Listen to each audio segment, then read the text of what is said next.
Atom छा आहिनि? Atom उहे सिरूं आहिनि जिन मंझां हर शइ ठहियलु आहे। तव्हां, मां, वण, एतिरे क़दुरु जो हवा जेका असां साह तौर ते खणूं था। तव्हां एटमनि खे ॾिसी नथा सघो छाकाणि त उहे तमामु नंढड़ा आहिनि। जेकॾहिं हिकु एटम ॾिसी सघो, बेशक तव्हांखे इंतिहाई अजीब शइ महसूसु थींदी। उहे के तमामु घणे मवाद मां ठहियलु न आहिनि। असुल में उहे तमामु ज़रे घटि सॼा सारा ख़ाली आहिनि।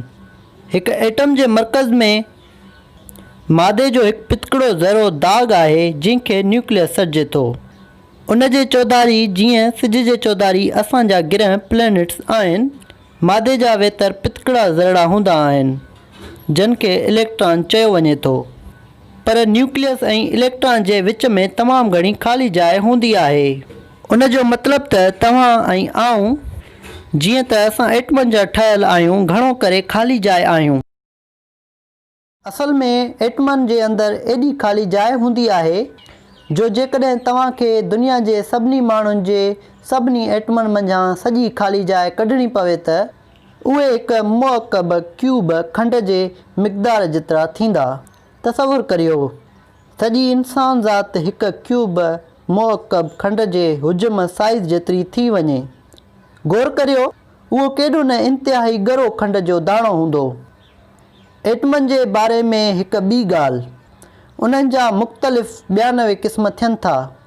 कुझु ॿिया बि क़िस्म आहिनि जेके फितरत में वजूद नथा रखनि पर साइंसदाननि ठाहिया आहिनि। ईअं जीअं तव्हां लेगो सिरनि प्लास्टिक जा ठहियलु टुकड़ा जिन सां ॿार मुख़्तलिफ़ शयूं ठाहींदा आहिनि, जे मुख़्तलिफ़ गॾब सां हिकु घर या हिकु कुतो या हिकु ॿेड़ी ठाहे सघो था, तीअं एटम मुख़्तलिफ़ ॻंढापन में गॾिजी हिकु गुलाब या हिकु वण या हिकु नओं ॼावल ॿार ठाहिनि था।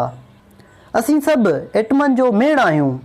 असीं सभु हिक ॿिए खां मुख़्तलिफ़ आहियूं छाकाणि त असां सभु एटमनि जा मुख़्तलिफ़ ॻंढापा आहियूं।